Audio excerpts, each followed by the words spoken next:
Hello and welcome back to the VolReport Show. I'm Ryan Sylvia, joined by Noah Taylor. We are with VolReport.com on the Rivals Network, and it's the middle of football season. Football is, of course, the priority for everyone right now, at the top of everyone's mind. The basketball season is right around the corner. So I figured let's hop on the VolReport Show. Let's talk some hoops before the season starts, get our predictions out of the way. So we'll either look like geniuses when the season ends, or you guys can clip this and tell us how stupid we are. But let's waste no time. I think that everyone's here for one reason, and it's how far is Tennessee going to go in the NCAA tournament? Rick Barnes under Tennessee has gone to 2 Sweet 16s, but hasn't been able to get to that Elite Eight for the second time in program history.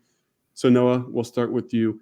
Will this be the year that Tennessee makes its second Elite Eight ever? Will they get over the hump and make their first Final Four? Will they go farther? Or is there an upset in the NCAA tournament awaiting the Vols? Yeah, I think we're 2 exhibition games in, obviously, like you said, right here before the regular season. But we've had 2 head coaches already say that, they think this is a Final Four team that Tennessee has. I wouldn't go that far yet just because, like you said, it's something the program hasn't done before. But I think obviously they're good enough to get there. I think they have the potential to get there, the talent right now. But I feel pretty comfortable in saying an Elite Eight is a realistic expectation. You look back at last year, you lost to Kai Ziegler right before the SEC tournament. Guys like Julian Phillips and Josiah Jordan-James missed pretty long stretches of the season with different injuries. And yet, there you were on the doorstep of an Elite Eight, playing your best basketball, getting past Duke to get there, who was playing really good at that point in the post. I think they'd won like 10 straight games.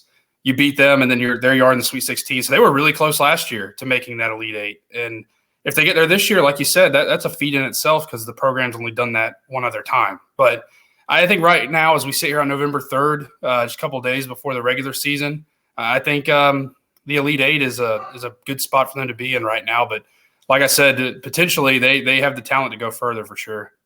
I'll agree with an Elite Eight appearance. That's my expectation for this team. I think it's probably the second best team Rick Barnes has had at Tennessee behind that 2018-19 team with Grant Williams, Admiral Schofield, Jordan Bone, Lamonte Turner, Jordan Bout. You can just go on and on, Eve Pons, and name all the guys in that team. That team was ridiculous. The only issue with that team was it played in a season that had probably the 12 best teams, like the best top 12 in college basketball history. Like that year was loaded, and they ran into a Purdue team that was really freaking good, and Carson Edwards and Ryan Klein went off. But I think this is the second best team under Rick Barnes that's prepared to make an NCAA tournament run, because I think that this offense is better than the previous years Rick Barnes has had since then. The NCAA tournament defense is great. You need a good defense to win, but Tennessee's ran into issues where the offense goes into lulls and the other team starts hitting shots, and next thing you know, you're in a hole. I think this year, even if an opponent starts hitting shots, you have enough guys on your roster to combat that and make sure that you don't go into a big scoring drought. And we saw a little bit of that lull at times in these exhibitions, but we also saw guys step up and be big-time scorers like Dalton Knecht, like Jordan Gainey, and that's without your starting backcourt of Zakai Ziegler and Santiago Vescovi. So I expect this team to do really well, and I think anything short of an Elite Eight, I would understand the disappointment in, and that is a lofty goal. That's not an easy goal to go that far and be one of the last 8 teams standing in the format this tournament is played in. But I think that that's the natural next step for Rick Barnes, and I think this team is plenty capable of doing so. Let's take a step back, though, from the NCAA tournament and look at the regular season, specifically the SEC. Tennessee predicted by the media to win the conference in the regular season. I've seen a lot of people kind of say it's Tennessee 1A, Arkansas 1B, but Tennessee's been cemented as that team to beat this season. Do you see them coming out as SEC champions, or do you see them passing up that mantle and not being able to get that job done? No, I think they can. I think they can get there. I think it's a completely fair spot for them to be in. You just kind of mentioned it there as well. The leadership you have back, Santiago Vescovi, Zakai Ziegler, Jemai Mashack, guys that were all part of that run last year. And then Tennessee, goes to the portal and gets Dalton Connect and Jordan Gainey, who are going to be immediate contributors, I think. So in the league overall is really good this year. Obviously, you mentioned Arkansas there as kind of being the 1B team behind Tennessee. That's where they kind of finished in the preseason standings. Obviously, Kentucky, Alabama, A&M, Auburn have some big expectations. And I think you're going to see some improvement out of some other teams on Tennessee's schedule, like Georgia or Florida. Georgia in their second year, Mike White, they've recruited really well. Vanderbilt I don't know who they bring back, but they were a fringe NCAA tournament team last year and had an argument to get in themselves. And Tennessee's sitting at the top of a good league in the preseason. And I think that's where they belong. But, there's going to be plenty of tests for them to prove that I think, like you mentioned with the offense improving, not going through those lulls, those shooting droughts. They get that fixed, and they've got a really good chance to win in some tough places. They've got to go, obviously, the home and home against Kentucky, which I think we'll talk about in a minute. You got to go to A&M. You got to go to Arkansas. Plenty of opportunities for them to prove that. But I really like this Tennessee team to finish where they're sitting right now in the preseason. I think Tennessee will be cutting down nets by season's end for another SEC regular season title. However, we'll do our bold predictions later, but a bold prediction right here, I think that they'll tie with someone. I think it'll be one of those seasons where it's a shared title. We see that quite often in basketball. I won't predict who is on the other end of the tie, but I think Tennessee is going to perform very well in the SEC and win a lot of games. But I think that they'll drop a couple they probably shouldn't, similar to last year where you go on the road, lose to Vanderbilt in a game you should have won. You come back home and you lose to Missouri at the buzzer again in a game you probably should have won, even though Missouri was an impressive team last year. I think you'll have a couple of those, but I also expect them to get some big-time wins. And I think it'll be enough, though, that another year will be added to that SEC regular season banner up in Thompson Bowling, Food City Center, whatever you want to call it. You hinted at the Kentucky series, though. On the 16th, you're away in February. Kentucky is ranked number 16 in the country right now. And you go away in February to play them. And then to end the season, you play at home outside of an NCAA tournament run, outside of the overarching goal of finishing the SEC. The biggest thing that matters to Tennessee fans is that game against the Wildcats, or that pair of games against the Wildcats. How do you see this year's going? Do you think that they're going to sweep them this year? They should be, or they will. They are the higher-ranked team heading into the season. They very well may be heading into that game. Do you think it's going to be another split that we see often between Rick Barnes and Coach Cal, or do you think Tennessee is going to fall to Kentucky twice this year? Yeah, I was thinking back to last year and just, kind of how tough that was for Tennessee, both those meetings, particularly the first one, because you were kind of riding the high still of a really good December where you won the battle for Atlantis. You beat Kansas there. I think you had that one tough loss against Arizona, but played really well against a good team on the road. And then it kind of, it kind of came crashing down in that Kentucky game, that Kentucky loss at home, because Tennessee looked like the better team and they got out-rebounded. They kind of got out-toughed, which is really rare for a Rick Barnes team. And then you go to Lexington later, and by that point, I think, this Tennessee team was kind of having, dealing with injuries, and, the offense had its deficiencies and things like that.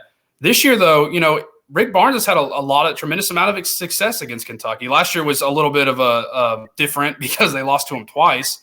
But like you said earlier, there has been a lot of splits. So I would say right now, you probably lose that game in Lexington. There's been bad Tennessee teams that have gone into Lexington and won, surprised us. So, I could definitely see Tennessee getting that one early in the season. But I would say right now, that's probably one of your losses. But I really like the way that one sets up at the end of the season for a couple of reasons. One, if you're a fan, I think back to that Arkansas game a few years ago where it's the end of the regular season and, you've got a chance to win the SEC, or at least, like you said earlier, tie it. That's a big, against a rival on your home floor, that's a really big opportunity for Tennessee, and it could potentially be that kind of game for both of those teams. So I would say you lose that one in Rupp probably, but I really like Tennessee to kind of end the year on a really good note against Kentucky at home.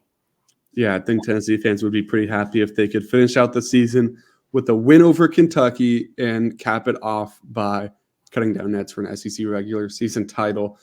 That would be definitely a memorable moment for Vol fans. As you said earlier, though, Tennessee typically under Rick Barnes, no problem beating Kentucky, which has been a rare thing for any school to be able to say with the dominance Coach Cal has had over in Lexington. But under Rick Barnes, you see him go in and win a lot of big games, whether it's in these home and home regular season series or whether it's in the SEC tournament. He's had success there under kind of the big lights as well.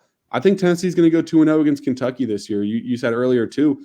I mean, Tennessee also hasn't had issues going into Lexington and winning, even when they haven't had the best teams. You think about that John Fulkerson game that people love to talk about, where he just went in and went nuclear. And if you look at Ken Palm's ratings right now, Tennessee sits at number 8, Kentucky at number 18, kind of two different styles. Tennessee, the number 2 adjusted defense in efficiency right now in the country.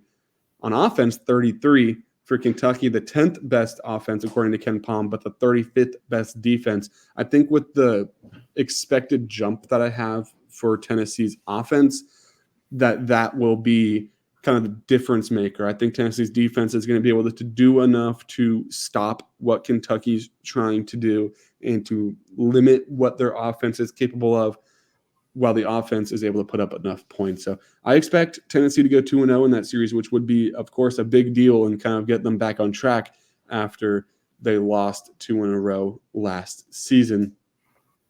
Let's talk about that offense, though. I've gone on record now saying that I think that it will be an improved unit.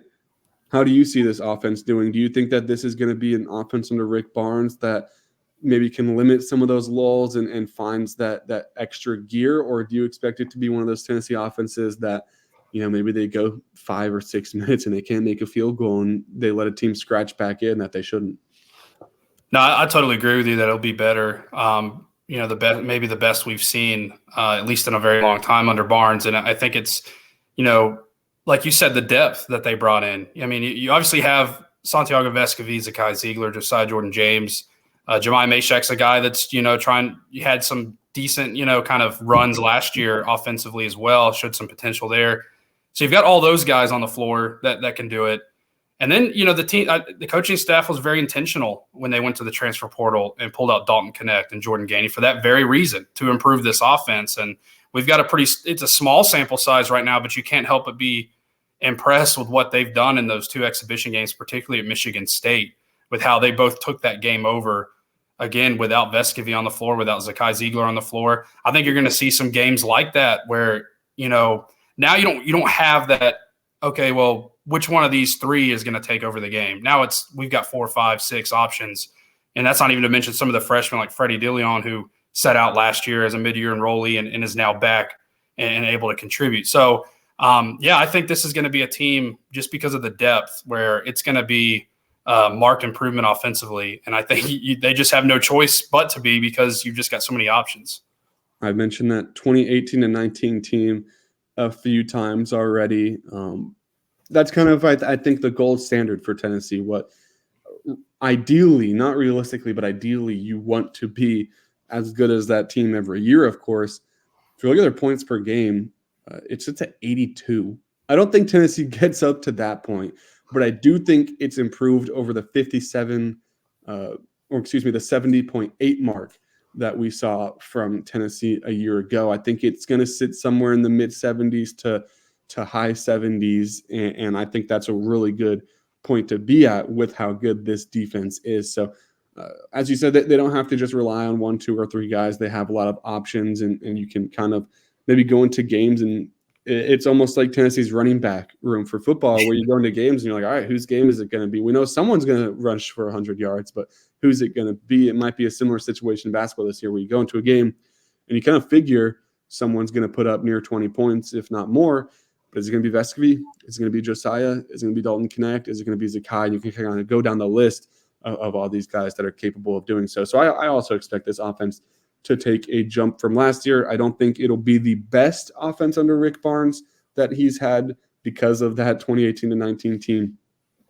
But I think that it will be good enough to help this team win a lot of games. On the offensive end, though, we just mentioned there's a handful of guys that can kind of make a difference on that side of the ball. Let's make a prediction. Who is going to be the leading scorer in points per game by year's end? Yeah, that's tough, because again, you got so many options on this team right now, which is obviously a really good problem to have if you're Rick Barnes. But I'm going to stick with Vescovy just because he's been that guy and he's been here so long, in this program, in this system, and has proven that he can be the guy to lead the way in scoring offensively.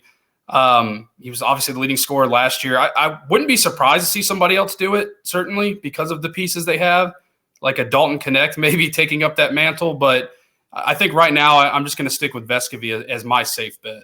Yeah, Vescovy a safe bet for a reason. He's been really effective in all 4 seasons he's been in Knoxville. You mentioned Dalton Connect. That's who I'm going to take.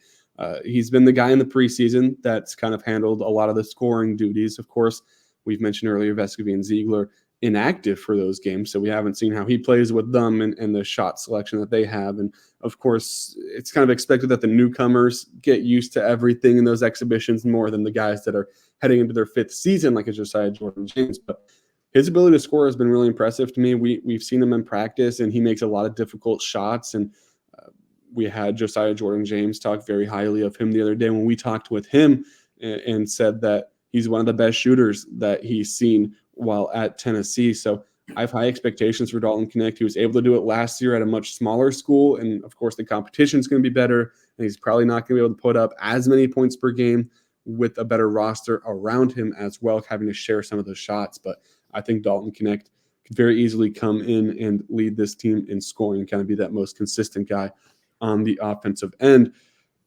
So that's kind of our bet for who the best offensive player is going to be. Who's an underrated player, though? Maybe isn't the best player on the team, maybe isn't a starter, maybe they are a starter, but someone that a lot of people are overlooking, but you think they're going to come in and have a really good season. Yeah, I'm going to go with a starter. I really like Jemai Mashak. I kind of mentioned him yesterday or earlier about what he was able to do sometimes last year, kind of taking up, a bigger role for this team and what he was able to do defensively. Obviously, he's a guy that can play multiple positions on the floor. He had to do that last year when James was out for a stretch, and then obviously when Zakai went down. But obviously a really good defender. You go back to that Alabama game, which was one of the, if not the biggest win that Tennessee had last year in the regular season, at least. And what he did against Brandon Miller, the way he played that game. And there's other examples of what he was able to do defensively. I think he'll still be consistent on defense and provide a spark offensively when they need it. I think he'll be an improved scorer for this team. And we talked to him yesterday, and he was asked about his jump shot and things like that. And he's been asked about that, obviously, when we talked to him over the summer and things like that too. That he's a guy that has just really put an emphasis on being better offensively. And I think you'll see that from him, which will obviously make him a really complete player because we know that he's going to be really good defensively this year. And Jemai Mashak, a good option. I'm going to go with I'll pick one for sure, but I want to give kind of a nod to someone else. I'm going to pick Jordan Gainey. Not that I think he's going to be a starter by year's end, not that I think he's going to average more than 10 points per game. But heading into the season, I struggled to kind of see where he would fit in on this roster. Transfer from USC Upstate, and he played really well. They're averaging 14.6 points per game in 61 matches over his 2 years there. But with a crowded roster, I struggled to kind of see where he would carve out his role. In practice, he's been really solid. In those 2 exhibitions, he shot the ball really well and looked phenomenal. And now all of a sudden, it's looking like it might be a little bit tough to keep him off the court. So I think that's a guy that could come in, play some relief guard for Zakai, for Vescovy, and make an impact. So that's what I'm going to go with. But I also want to talk a little bit about Freddie DeLeon. Overall, I think you can't say he's overlooked. There's been a lot of talk about him. He's got a lot of NBA draft buzz. But I think that not enough people are talking about him, and he's got some ways to go. He makes freshman mistakes. He's a redshirt freshman, but he's really a freshman with his age. He makes some mistakes. He has rooms for improvement, but by a year's end, he could be one of the better players on this team, and I'm really excited to see what he's able to do and kind of the steps he's able to take as he looks to not only have a good season this year, but as I said, he's an NBA draft prospect, so if he can put together a solid year, he could be one of those one and done guys like a Kennedy Chandler, like a Keon Johnson, Jaden Springer that comes in, has a good season, and continues their career at the next level. So he's another guy that he's being talked about, but maybe not enough in the potential that he has. So it'll be exciting to see if he can reach it. What do you think this team's biggest strength is, though? You can take the easy answer and say defense. You can go a little more niche or something like that. But where does this team succeed the most at? Yeah, I'm going with the easy answer, which I don't want to contradict myself because I've talked up this offense so much to this point. But I do think that the ultimate strength of this team will continue to be on the defensive end. A lot of the guys that have made this such an elite defense the last few years are back. I know that's going to continue to be an emphasis for Barnes, and he's going to expect these guys to be good defenders along with everything else they do. So you get that. That's a clear message from him anytime you talk to him. Dalton Connect being kind of an example of that, a guy we know what's going to bring you on the offensive end, and there's big expectations for him there. But Barnes has talked about, and I'm just using him as an example, but Barnes has said, he needs to be a better defender. And it just shows you that how important defense is to this team, that you're expected to contribute on both ends of the floor. So I think ultimately, that's going to be the identity of this team is defense still. Yeah, I'll go with defense too. Right now on KenPom, the number 2 adjusted defensive efficiency in the country behind just Kansas, 85.2 for Tennessee. You want a lower number for this rating. Kansas at an 85, so just 0.2 behind them. You look back to last year, though, a team that had a lot of similar pieces. They finished the year with an 87.5 adjusted defensive efficiency. If you go back in time, it's tough to find a lot of teams since KenPom started in 2002 that finished a year with a better mark. And I remember we looked halfway through the season or towards the end of the regular season last year, and that mark was even a little bit better than that. And it was one of the best ever in KenPom adjusted defensive efficiency. I don't think it will necessarily be as good as last year's defense, but I think that could be a healthy balance where you take a step up in offense and a baby step back in defense, and overall you're a better team. I still think that this team revolves around what it does on the defensive end. And you talked about, too, how you're not going to see the floor under Rick Barnes if you can't play on the defensive side of the ball. It doesn't matter how good of a player outside of that you are. So it's going to be a focus. It's a big deal under Rick Barnes, and it's helped them win a whole lot of basketball games, and I don't expect it to be any different. Last question, though. Noah, what is your bold prediction for this Tennessee basketball season that a lot of people might disagree with you, but you think that this is how it's going to play out? Yeah, I know we talked yesterday about trying to come up with a bold take or bold prediction for this team, and it's hard to find one because the expectations are so high. I feel like, maybe there's not anything that this team could do drastically different than maybe people are expecting them to do. Make a Final Four. I don't think that's a bold claim, despite the fact Tennessee's never done that. I think this team's good enough to be there. I think if you were to make a bold claim that they have an SEC Player of the Year on their roster, I don't think that would be that bold. But I think if I had to pick something, I would say mine would be you're going to see a consistent higher 3-point shooting percentage in conference play. And, last year in non-conference play, Tennessee shot pretty well, and then you get into the SEC play, and they kind of obviously went away from that and finished lower. And again, in the regular season, you're playing more conference games anyway. But Tennessee took a lot more attempts as well in SEC play, and it just maybe trying to shoot their way out of trouble a lot of the time, and it just didn't work out. So, I think that you've seen, the past couple of years, Tennessee teams maybe put an emphasis on shooting the ball better in non-conference in that first month of the season. And then once you get to SEC play, you're playing, you're back to playing more of these rock fight type games. I think there'll be games like that, obviously, because of this defense and because that's college basketball. But I think you're going to see a consistent offense on the floor that's going to be shooting it a lot better through the last couple months of the season, and then take that into NCAA tournament, SEC tournament, and NCAA tournament play. One of those guys that could help that case is Dalton Connect, transfer, who has shot the ball really well. And as we mentioned earlier, Josiah Jordan-James said one of the best shooters, if not the best shooter he's seen in his time at Tennessee. My bold prediction, Dalton Connect, first team All-SEC. I said earlier that he would be the leading scorer for Tennessee this season. Well, it's tough to be the leading scorer for a team that is likely going to win the SEC regular season and not crack that list. So naturally, that is my bold prediction. Not the craziest one, but I think that Dalton Knecht is in store for a really solid season. I'm really excited to see what he can do. And I think that it very well could end with him taking home some of that hardware.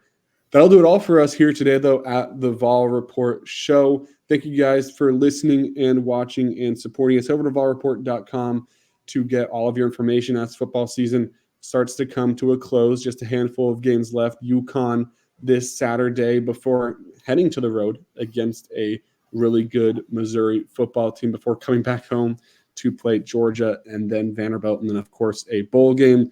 Of course, basketball season is starting up as well. We just talked about the men's team, but we'll also have coverage on the women's program as they begin their journey in Kelly Harper's 5th season as the Lady Vols coach. And then baseball is always having scrimmages, practices, and stuff throughout the fall as well. So to stay up to date on all of Tennessee athletics, head over to VolReport.com, hop in the Rocky Top forum. Links to everything you need is in the description. And thank you for watching.